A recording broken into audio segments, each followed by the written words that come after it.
لو جاي المانيا جديد او جاي اي دوله اوروبيه هنا الجو فيها ساقعه، نصيحه مني ليك ما تجيبش جاكيت معاك من بلدك. ما تجيبش جاكيت معاك خصوصا لو بلدك زي مصر، بلد دافيه معظم الوقت او الجو فيها كويس معظم الوقت. فالجواكت اللي هناك معموله لدرجه حراره مش ملهاش علاقه خالص بالجو في اوروبا خالص خالص.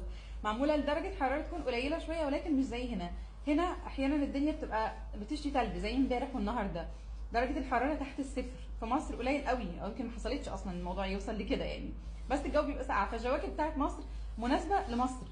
لو انت سايب مصر ورايح يعني بره خالص دوله تانية قاره تانية، الافضل انك تشتري لما تيجي هنا. ليه؟ لان الجواكت هنا معموله يعني متخصصه للجو ده، فبتبقى ليها خامات معينه بتبقى معموله منها. الفايبر اللي جواها بيبقى ليه كواليتي معينه عشان تدفي مع الاحتكاك. الكاب بتاعها بيبقى معمول بشكل كويس.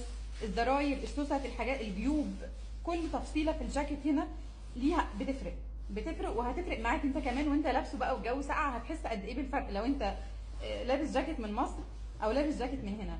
وكمان يعني بتهيألي في مصر الجواكت دلوقتي ما بقتش رخيصه يعني يعني بدل ما تصرف مثلا مبلغ في مصر، كمل عليه وهات لك حاجه كويسه. فبجد الجاكيت من الحاجات اللي ما ينفعش تستخسر فيها. وانا بقول لك ده عن تجربه، لان انا كنت جايه بجاكيت من مصر وكنت بتلج يعني برصرص، يعني تلاقيه طول الوقت على كده اول كام سنه.